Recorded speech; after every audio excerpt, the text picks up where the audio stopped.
Patriots, rebels, outlaws, and pirates. We have been privileged to live in a time and place of stability. For most of man's time on earth, that has not been his fate. Throughout history, next year or even the next day wasn't a certainty. Natural disasters, droughts, floods, infestations could lead to starvation at any time. Death from disease was common. Any day, a bunch of criminals or a criminal nation could take everything you own and sell you into slavery. Since the end of World War II, most of the nations that made up the old British Empire, as well as many others, have enjoyed a rare state of stability. No aggressor has invaded our shores. There's always food on the shelves of the grocery stores. Medical science has eradicated so many diseases that premature death from them is a tragedy instead of a normal part of life. People treat each other with civility. In most places, violent crime is rare. It is in these rare times that mankind is afforded the opportunity to advance. The great achievements of Greece and Rome were a result of the Pax Romana. So our own have been due to the Pax Americana or the Pax Britannia before it. If men and women can't think past the next day and need to work tirelessly for every meal, there's little time for musings on technology or philosophy. We have been very, very blessed until now. 2020 has shown us how fragile such a world really is. But this fairy tale world was not shattered by war or invasion. No meteor strike eradicated life on Earth like some movie-style Armageddon. It wasn't even the pandemic. Regardless of what the media or government tells us, COVID is not the Black Death or the Great Plague. It is never going to kill even 1,000th of the population, much less a third. No, this was no natural disaster. It was caused wholly and entirely by petty tyrants in governments around the world. We are back now to not knowing what is going to happen next year or next month or next week. We used to have the luxury of planning things years in advance. We would put money down on a cruise 2 years from now.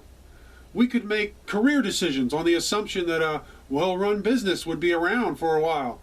Or we could plan to save up for additional schooling. We could book a venue for a wedding a year in advance. We could go back to a restaurant for an anniversary where a meeting took place 10 or 20 years ago. We could make plans for holidays. Now we can't do any of that. We have no idea when some governor or government is going to initiate another lockdown or stay-at-home order or decide certain businesses must close. Or if your holiday celebration can have no more than 25 or 10 or 6 people. But it is not just the events in our personal lives that have been upended. These arbitrary decrees are destroying the prosperity that is a result of stability and certainty. Of course, businesses have always had to deal with onerous and capricious government restrictions, regulations, and taxes that changed all the time. But these changes happened slowly and incrementally. It gave businesses time to adapt. Now changes happen overnight, and the option to adapt doesn't even exist. If the governor decrees that your bar or restaurant or gym or hair salon must close, that's it. Game over. You, of course, still have expenses, rent, electric, insurance, but if you don't have much in savings, and a lot of small businesses don't, you're not going to last long. And what if the governor does graciously allow you to open back up at 25% capacity? Can you make it on that? Even if you order inventory, particularly perishable inventory, and the decision is made to shut down again, then what? How can anybody run a business under those kind of conditions? Even more insidious is the government's decision to arbitrarily void private contracts, specifically rental and mortgage agreements. The owner of a rental still has to pay his mortgage and taxes, but the government has refused him the right to evict non-paying tenants. How is that property owner supposed to survive, especially when in one state they even decided to make him liable for the tenant's moving expenses? You know, the word fascist is bandied about a lot, but that's exactly what this is. We may own our property, we may own our business, but the government decides exactly how we may use our property and how and when we run our business, all the while taking, of course, a very large portion of the profits.